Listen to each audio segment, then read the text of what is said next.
Hello, വീണ്ടും സ്വാഗതം ചെയ്യുകയാണ്. ഞാൻ ഇന്നിവിടെ ഉണ്ടാക്കാൻ പോകുന്ന വിഭവം എന്ന് പറയുന്നത് മുട്ട വഴുതന തീയലാണ്. അതിനായിട്ട് നമ്മൾ വഴറ്റി വെച്ചിരിക്കുന്നത് ഉള്ളി, പച്ചമുളക്, കറിവേപ്പില, കുരുമുളക്, വെളുത്തുള്ളി, തക്കാളി എന്നിവ നന്നായിട്ട് വഴറ്റി കളർ മാറിയിരിക്കുന്ന പരുവാണ്. ഇതിലേക്ക് നമ്മൾ അരപ്പ് ചേർത്ത് കൊടുക്കുകയാണ്. ഇനി ഡപ്പ് കത്തിച്ച് നമുക്ക് അരപ്പ് അങ്ങോട്ട് ചേർത്ത് കൊടുക്കാം. ഈ അരപ്പ് ഞാൻ അരച്ച് വെച്ചിരിക്കുന്നത് തീയലാണ് വെക്കുന്നത്.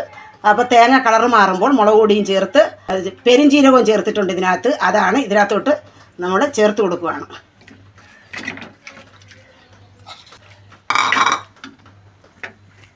നന്നായിട്ടായിട്ടുണ്ട്. അപ്പോൾ ഇതിലേക്ക് നമ്മൾ മുട്ടയാണ് ഇട്ട് കൊടുക്കുന്നത്. മുട്ട 2 എണ്ണം ഞാൻ എടുത്തിട്ടുണ്ട്. ഒരു വഴുതനയ്ക്കാണ് 2 മുട്ട. മഞ്ഞക്കരി പുഴുങ്ങി പൊടിച്ചതാണ്, അതങ്ങോട്ട് ഇട്ട് കൊടുക്കുകയാണ്.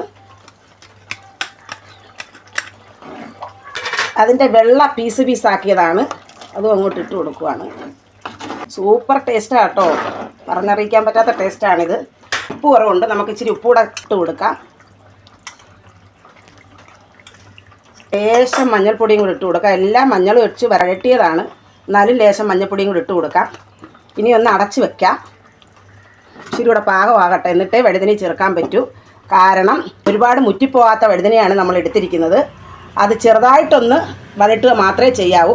കറി ഇറക്കുന്നതിൻ്റെ 2 മിനിറ്റിന് മുമ്പേ നമ്മൾ ആ വഴുതനി ചേർത്ത് കൊടുക്കത്തുള്ളൂ. വലിയ വേവില്ല. വഴുതനി തീയലിനകത്ത് കുഴഞ്ഞു പോയാൽ തീയൽ നല്ല രുചി കിട്ടത്തില്ല. അതുകൊണ്ടാണ് നമ്മൾ അങ്ങനെ ചേർക്കുന്നത്. ഇനി നമുക്കത് തുറന്ന് നോക്കാം. നല്ല പരുവായിട്ടുണ്ടെന്ന് തോന്നും, മണമൊക്കെ വരുന്നുണ്ട്. ഏകദേശം പറ്റി വെളിച്ചെണ്ണയൊക്കെ തെളിഞ്ഞ് വന്നിട്ടുണ്ട്.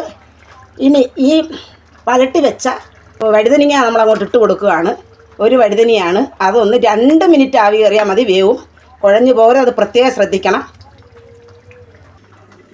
ഏകദേശം 2 മിനിറ്റ് ആയിട്ടുണ്ട്. ഇനി നമ്മളൊന്ന് തുറന്ന് നോക്കാം. നല്ല പാകമായിട്ടുണ്ട്. വഴുതനി ഒന്നും ഉടഞ്ഞിട്ടില്ല, നല്ല പാകത്തിലായിട്ടുണ്ട്. വഴുതനി വെന്തിട്ടുമുണ്ട്. അപ്പോൾ നമുക്കിനി വാങ്ങി വെച്ചിട്ട് കടുക് താളിക്കാം.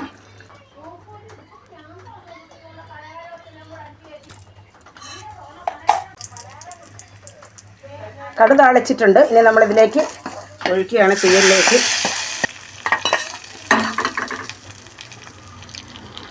അടിപൊളി മുട്ട വഴുതന തീയലായിട്ടുണ്ട്. സൂപ്പറാണ്. എല്ലാവരും ട്രൈ ചെയ്യണം. നമുക്ക് ചപ്പാത്തിയുടെ കൂടെയും ഇടിയപ്പത്തിൻ്റെ കൂടെയും എല്ലാ പലഹാരത്തിൻ്റെ കൂടെയും ചോറിൻ്റെ കൂടെയും കഴിക്കാവുന്നതാണ്. സൂപ്പറാണ്. എല്ലാവരും ട്രൈ ചെയ്യുമെന്ന് വിശ്വസിക്കുന്നു. ഇനി കാണും വരെയും ബൈ ബൈ.